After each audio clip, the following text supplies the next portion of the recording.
Next up, diplomatic service. That lets me get another spy. And actually, my spy has just arrived. Listening post, one more level of diplomatic visibility. Beautiful. Got a +6 intel bonus. My warrior can actually outperform a crossbow in combat now. That's how much bonus I've got. It's very, very fun. I've got some spare governors. Next thing I'm going to do is unlock Moksha. If I can get laying on of hands, then any unit in the city heals in one turn. When it comes to offensive war, there are very few governors that are better. Often overlooked, very much as a religious governor, but no, it's very, very handy. In my nation, you can see I'm actually going around and I'm prioritizing the fixing of broken tiles, picking up strategics, and luxuries. That's kind of my economic benefit, is how I'm getting the most out of that, so it's working pretty well. Actually, I might just bring some of these units back. I've got some crossbows that could probably be upgraded as well. 125 gold, yeah, that's fine. We can get the metal casting boost, and if I can unlock cuirassiers, that's also quite fun. Let's just switch to education for a sec so I'm not overlooking that. I've got another crossbow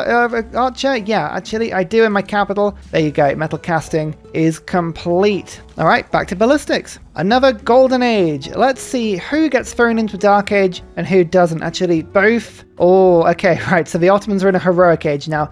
You could see that has made an immediate impact on the loyalty of this city. We're not going to have such an easy ride loyalty-wise now. It's okay. I think we can still win. But we might just have to keep a little bit more of an eye on it. When at war, I would always say this is really good. Hic-Sunct Draconas. Now, people normally see this as having +3 population for cities settled. That is really good. However, there's more. 2 movement for naval and embarked units is really good logistically, and +2 loyalty per turns for cities not on my original continent. That means anything I conquer, look at that, I've gone from -3 to -1. So that really, really helps from a war point of view as well. Attacking over the top, cavalry, keep making your way there in a second. Oh, actually I tapped the wrong unit, didn't I? Never mind. But still look, catapults and trebuchets are actually the ones fighting back these crossbows. Pretty effective. It's not in any way the most optimized, but it is pretty effective. The Guarde Imperiale, I'm going to start making their way south now. We're going to go take over this city quickly. Just whilst this courser, my pillaging courser, finds a little bit of health, like this, and a little bit of gold, like that, 153. Very nice. Oh, perfect. There is my cavalry upgrade.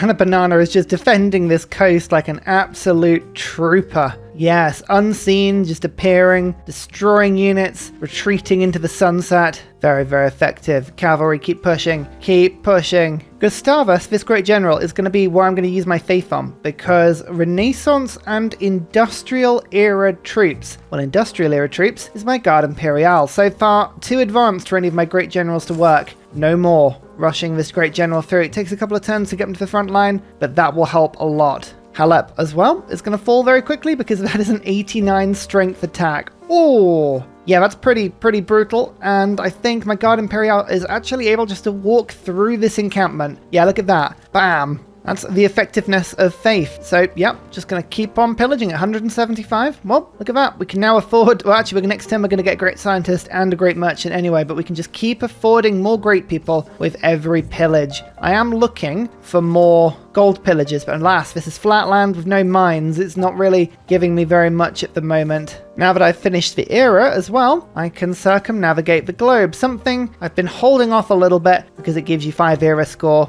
I didn't need it, but now I can get it without any problem. It's all good. My cavalry is being attacked back now, but it has destroyed about 3 crossbows. I've taken the Ottomans' military strength from about 800 to 246 just by using my strong, maneuverable units to take on all of the enemy offensive units. They've done really, really well. This cavalry could actually go and heal themselves if I can find some food. Depredation, of course, being one of the best promotions in the game. There are farm tiles behind, but I can't afford taking too much more damage, so I'm gonna have a quick peek. I might just hang on, 1, 2, 3, 4 movement to this tile. Okay, next turn I can go and heal myself. Halved falls. Beautiful. That's another city taken, and Gustavus, you can go and join in. Go and bring this Guarde Imperiale to the front line. Whilst this one heads in the other direction, in the cavalry and a knight alongside. What a fearsome crew. There's a courser. I'm just going to move around to siege the city. This is all farmland, so this is good for healing, but if I don't need to heal, it's not necessarily essential. So we might as well just go 1, 2, 3, take the city like that. Look at that.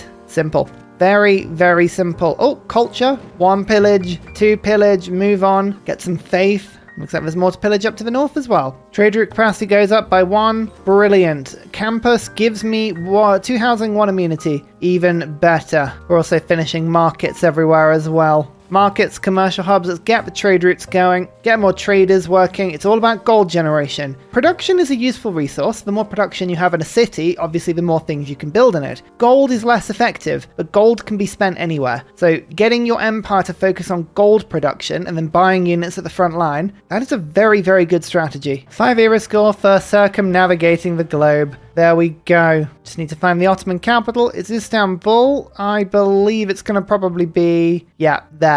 No issue. Oh no, the cavalry got destroyed. Oh, I took 1 gamble too many. They created a wall literally the turn before I was going to heal. That's what happens when you overstretch yourself. I could have just retreated. I didn't. That's the price you pay. Never mind. It's okay. There's always more troops, but that was a very, very good level 3 cavalry. I don't want to lose too many like that. This Guarde Imperiale, though, has reached the 4th promotion and is now an elite guard. Ho ho ho ho. That's pretty strong. Oh well, there's always another cavalry. In this case, I can just create one there. Well, I'm thinking actually, do I want another Guarde Imperiale as a priority? Yeah, actually that one might be pretty good if I can upgrade them. Capital, I need another spy. Says 10 turns. Oh, you're the best to do it, but I wish that wasn't quite as bad. Sweden is actually attacking Ursa as well. Ah, you want to get in on this war, do you? An interesting revelation. I've got a 92 strength Guarde Imperiale though. Can you really say that you could hold a candle to such glory? It's difficult to say. Just healing all of my units up quickly. Very handy. Yeah, I'm just going to take the city. It's that easy, so I might as well. Adana now. I've got nice trebuchets that are ready to rock, so they shall. Pillage, lovely, and oh, there's 2 mines over there. Oh, that's a lot of gold pillaging. Mines equal troop upgrades. Oh, you think that you can escape my unit, do you, by embarking? And a banana will hunt you down.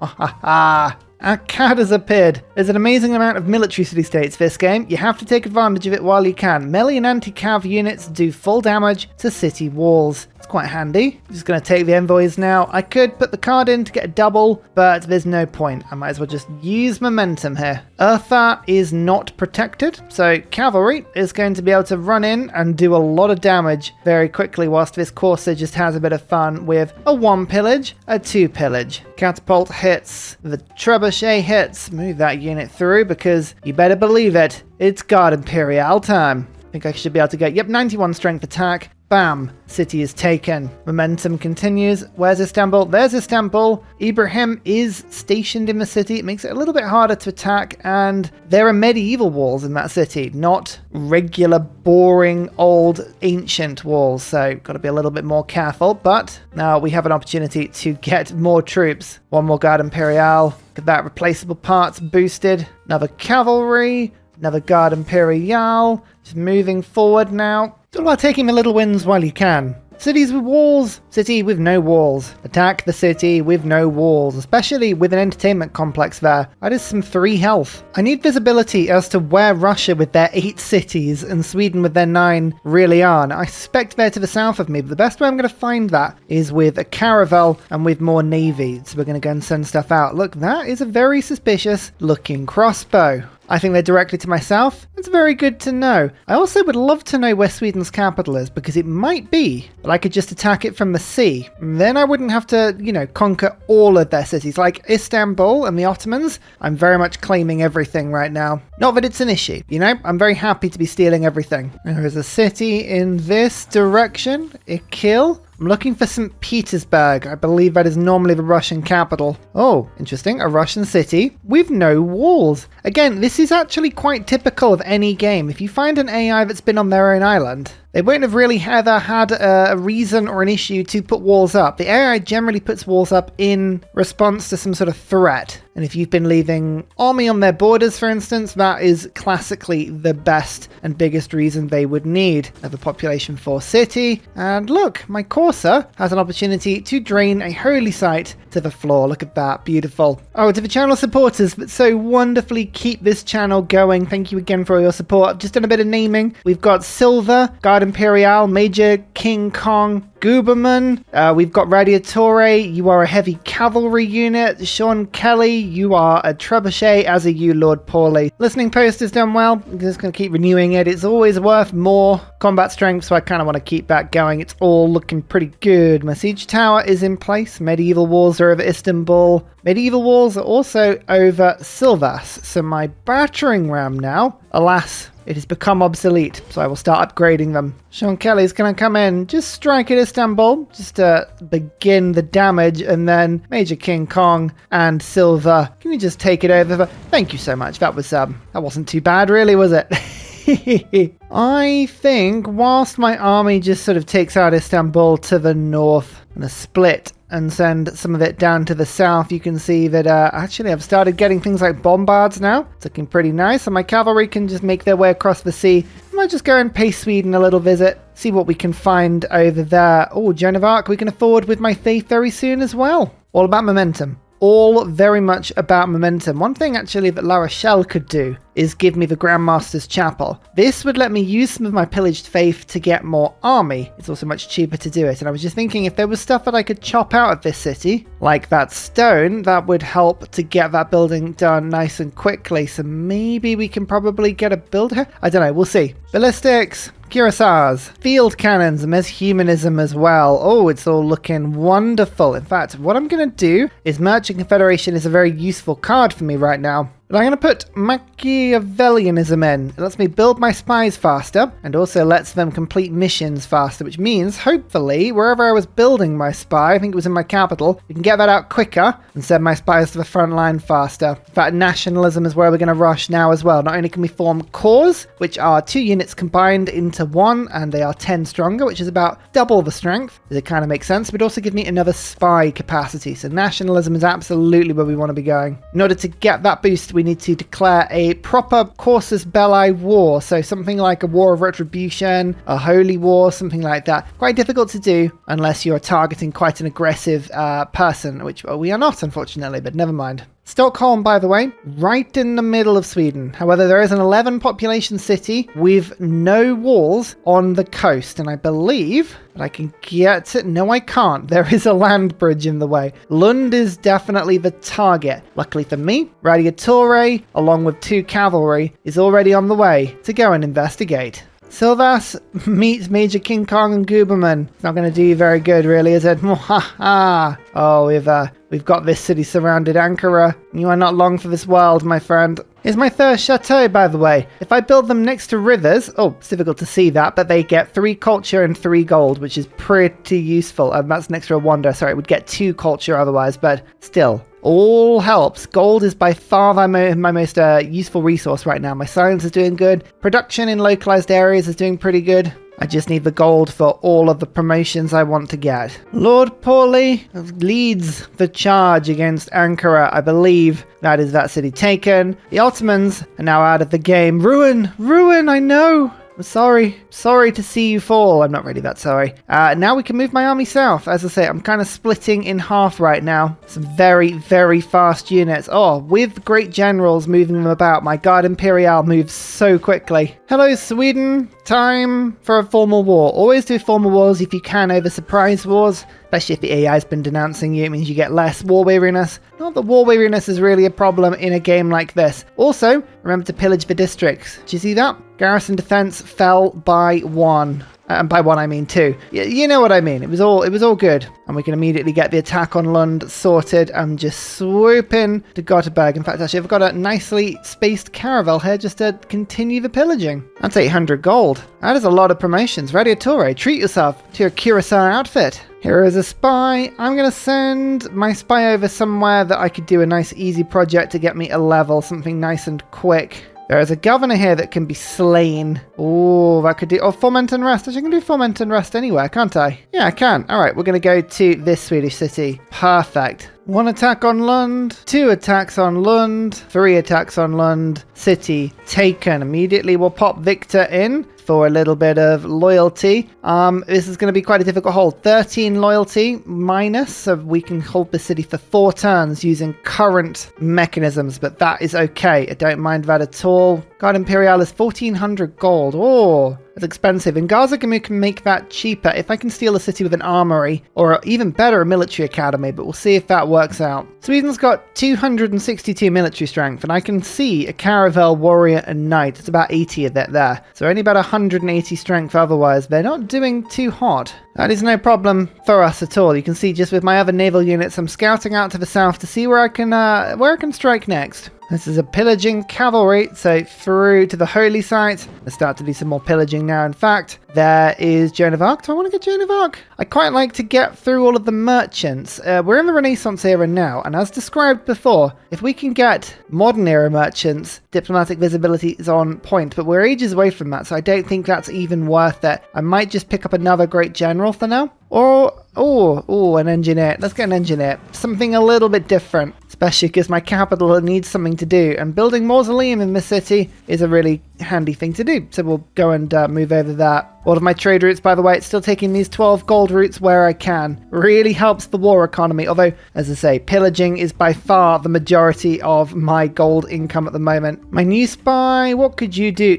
Nothing really very useful. I was kind of looking for the linguist promotion. That would reduce the time taken on spy missions, but no, for now that's absolutely fine. Let's go for counter spy just in case I need to bring them back, but we're going to send them over to Russia, whatever's the easiest city to get some diplomatic visibility. Later in the game, if you have resources like maize but you're not working, get rid of them with your builders. 200 gold, that's a promotion on a unit. Focus on your army. In fact, we're going to go full gold generation now. Town charters in, professional army, conscription, raid, oligarchic legacy still doing good, merchant confederation is fine, but I want Machiavellianism. Yeah, no, that's all fine. Sweden are putting walls up in every city now. They're like, this isn't good. You know, to that, I say that's probably very sensible. Move you to there. Okay, Sean, Kelly, I need you to do this attack. And then, Guberman is almost there. Yeah, you know what? Just take it before the city can put walls up.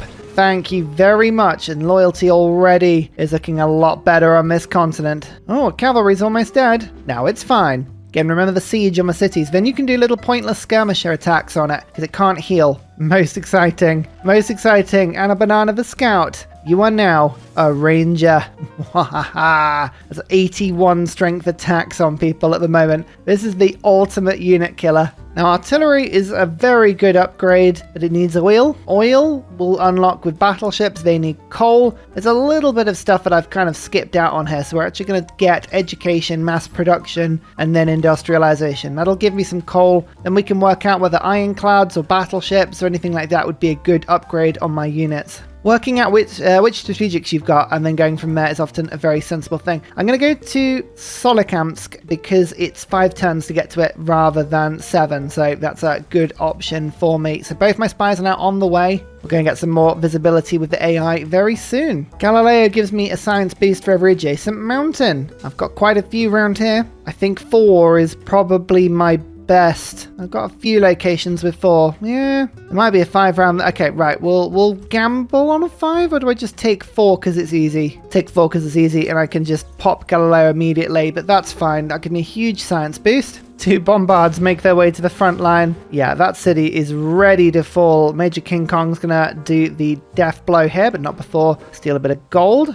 So let's go on a bit of a tour. There's some faith, there's some gold, then we move on. There's some faith. Very good yields here. That's all I can be bothered to take at the moment. So now we move on, keep the momentum going. And again, if the cavalry with depredation is injured, well, it's always better to heal on the run than it is to heal in your own city. So that's all looking very good for me here. Yep, the army is just making fantastic progress. A new general, fantastic. Yay, all of these new generals all improve my Guarde Imperiale. This strategy, by the way, doesn't always rely on unique units. You can also use regular cavalry, regular line infantry. All of that works absolutely fine. Again, injured cavalry, heal them on the move. Much easier that way. There's the encampment broken in this city. Let's do a little bit of pillaging maybe. Or actually, Gustav, you make your way down there. Pillage for some culture, but more importantly to reduce the city strength. 1 attack, 2 attacks. Can we 3 attack us? Yeah, look at that. 10 population, city falls immediately. And there we go. Loyalty is already pretty much guaranteed in this area as well. Meanwhile, down in the south, I have a small navy and Anna Banana ready to launch an exciting and very extremely cool little invasion of Russia from the other direction.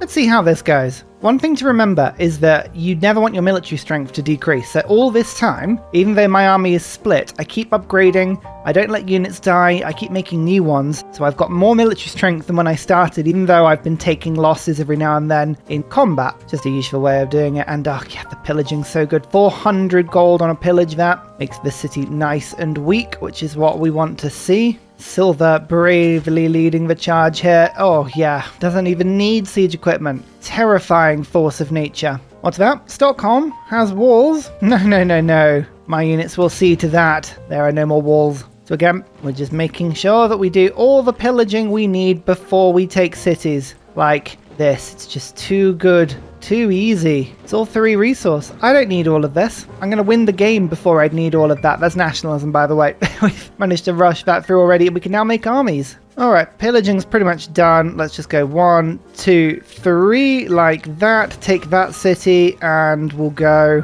1, 2, and then 3 to take Stockholm. At this point, I could peace out with Sweden, but actually I can't because I've only been at war with them for 6 turns and I've already taken over most of their cities. Yeah, there does come a point where you have to look at it and think, do I really need to take all of these cities? The answer's probably not. I was wondering if I had 2 workshops and I realised I only actually have 1 city with an industrial zone. A lot of people at the beginning of this playthrough were talking all about the different formations of industrial zones and dams and aqueducts that I could be producing around my capital. I hope I've really shown you that focusing on capital resources and making sure your economy in your capital, that's fine, but you're better spending all of your time and effort into making the army, because then you can do this in 145 turns. Anyway, there's industrialization. Have I got lucky with the coal? There's some that this builder can use. That's perfect. I'm not going to improve that anytime soon. That's under a district. That could be easily improved. And that's under a city. Oh wow, this city's got actually 2 sources of coal. Got plenty. Well, in that case, I can use coal-based units, so I'm going to treat myself to a battleship. Uppsala has been taken in the north, which is a wonderful thing.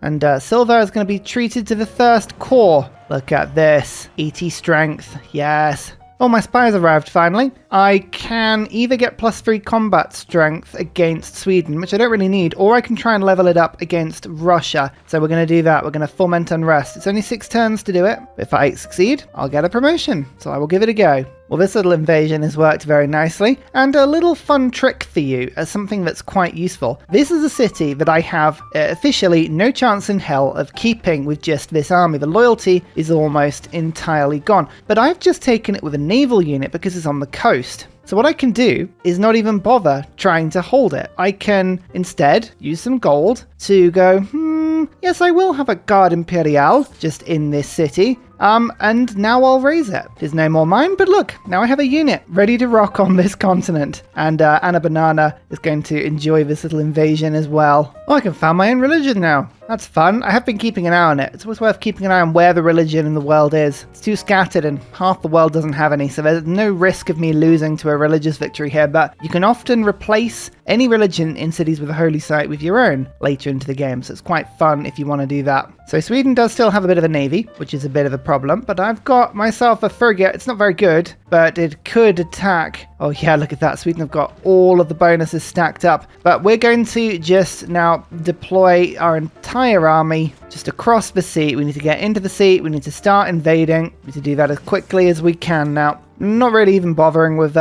Sweden at this point. Their army is, I mean, there is an army there, but I don't need to worry too much about it, I don't think. Seeing as my assault on Russia is going so well, I'm actually going to just accept a listening post in this city to give myself another +3 combat strength. I'm up to +6 already. I've got another spy working on the promotion, but as you can see, it's plenty. I can one-hit most of these units. I don't need to worry too much about getting any stronger. There you go, I built Mausoleum in my capital. I'm going to build other things in my capital as well. This is the later point in the game that you can build all the wonders you like, because you've got an entire 30-city economy to push back into your capital at this point. It's all about focusing on army at the beginning of the game. Look at all these lovely, lovely wonders that are still possible. Terracotta army? That would level up all of my spies, actually. So we're going to do that. Terracotta army gives every military unit in my empire 1 extra promotion. And actually having another level on spy would be very, very useful because I'd get another combat strength against the AI, which would be lovely. My Anna Banana Scout takes a big combat penalty against cities. Do you see? -17? So much better utilized against the enemy units like like this. And don't forget, they are also invisible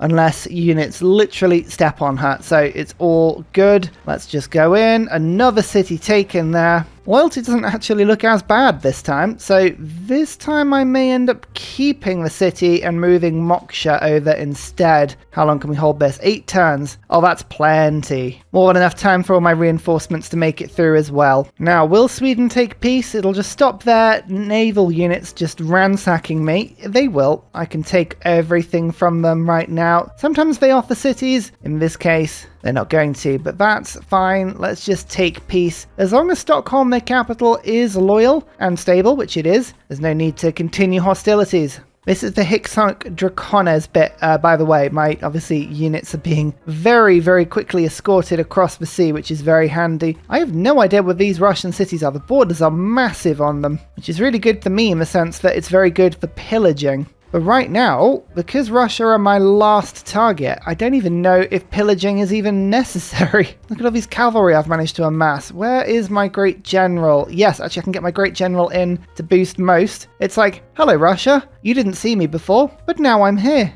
I've even got a bombard. 1, 2, 3, 4, 5, like so. Didn't even need the 5th. Take the city. It's relatively loyal, but Victor will make it even more loyal. And now we push in. Is this St. Petersburg? That's Moscow. It's not the capital. Is this St. Petersburg? St. Petersburg is to the south. Oh, and it doesn't have walls either. I would say we have very much gained the element of surprise with this particular invasion. Here is Terracotta Army, by the way. That gives all units a promotion level. If anyone was injured and needed healing, this would be the time. I've got a lot of level 5 and level 6 units now. But more importantly, what I can now do is go and find my my spies, like this one, spying on Sweden. It's not needed anymore, and I can instead promote them. Oh my lord. I can choose the promotion as well. I'm going to go for disguise so I can move to cities quicker. And again, this spy in Russia, I'm going to do exactly the same thing. Level them up. Let's go license to kill. Wonderful. And next turn we can really enjoy...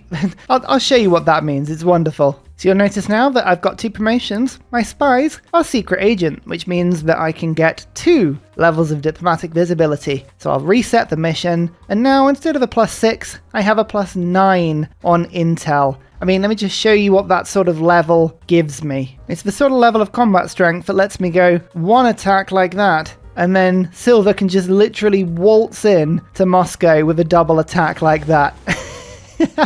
Probably shouldn't find this quite as entertaining, but I do. Just moving my cavalry around into different spots here. That one is just going to flank around St. Petersburg. You can't get a flanking bonus per se with cavalry, but what you can do is just make sure that all of your units are kind of outside and ready to go. 1, 2, 3, 4, and there's St. Petersburg taken on turn 150, still in the industrial era of the game. That is simply the strategy of focusing on army, making sure your economy focuses on only the military aspects rather than getting distracted with wonders and industrial zone formations and all of that stuff. Making sure you use spies and diplomatic visibility. You can get victories very, very quickly. Interesting thing to note about this as well. I did this on a small 6-player map. This is quite typically the standard sized map for people. Ignore the fact that standard is in the game. More people play small than standard. If this was a 10 or 12 player game, there would be no difference. I have already created a snowball. I have an advantage, an army, I have science, I have an economy. I could just sweep through the rest of the game and it wouldn't be a problem. Black Queen France would have my back. +9 combat strength at the absolute minimum on all aspects, and quite fittingly, Charles de Gaulle. You can see buildings constructed, very, very few. I focused on units, and that's as well. Look, already, like very quickly we captured cities. This is with warriors, but things speed up later into the game. Never worry about a game not working in the early stages. It'll always come good towards the end. Cities founded. Again, I founded very slowly. Not a problem. I stole cities. Districts constructed, always do this. This is why the player always beats the AI. Focus on getting good districts out. Great people, mostly military. Number of combats, actually, it was Congo that had the most combat. Mainly with city-states. If I put in Gazagamou on, yeah, look at that. They actually had as many combats as Russia did the entire game. Player science, I had a pretty decent base. I was never winning until very late into the game, but all you need is enough to get through those early game techs. You don't need to be game leading. Can you tell with the gold graph where I started pillaging? Units killed, many. Units lost, I did lose a few towards the end of the game, but once you've got momentum, it doesn't matter. And most importantly, here's the wonders graph. I didn't bother, wasn't a problem for me. And here's total religions founded. Good, very good. In fact, actually, now that we've won the game, I might as well celebrate by renaming Ursa Rhine, of course, and I'll make myself my own little religion. There you go, the religion of Ursa Rhine. What shall I take? Happiness. Happiness, more happiness, because we have successfully taken over the world. It's difficult really to see the benefit of a +9 combat bonus, but the best way I can really represent it is this caravel is attacking with 63 strength. That's the +9 is giving it the strength of a fleet. So it's like 2 units have been put together. Silver is currently attacking cities with a -4 penalty for being damaged with 95 strength. That'd be 100 if a great general was there. I mean, that's pretty terrifying. That would be 110 if I was on my own continent, by the way. It's a shame. It's a shame the way the game played out. I only had a little bit of my own continent. If I'd started on this big continent of Asia, it would have been much more fun. Anyway, I really hope you enjoyed this, and I really hope that you gained some expertise and really found something. If you enjoyed the series, could you do me a favor and like it and subscribe to the channel? Both of these things really, really help the growth and the algorithm to keep it happy, keep it well fed. I certainly had a lot of fun, and I'm going to go and film something different now. A new series that you may find coming up next. So, until then, see you all, everybody. Have a lovely evening. Goodbye. And finally, a very special shout out goes to Glorious Petra, Matthew Wilkinson, Paul Coffey, Portland, Scott Stratton, Major King Kong, Davalex, Skeptical Bear, Krogerbrand Trail Mix, Alex Noob, Cinnamon Beard, Petra Ryan, Matthew Hatch, Rom88, Radiatore, Private Selection, Genoa Salami, Boyzoro, Callum Billy, Garrett Gowan, Polar Beret, El Truant, Creston, RB Hedged, Mushkin Mandeltort, Esri Dax, Deeble Time, Shoelace, Burial, I'm Daft, Gooberman, Clint Hennis, Dr. Bobby, Polar Wallabear, Mixomatosis, NTG Golfman. Thank you everyone for your support. See you all in the next video. Goodbye!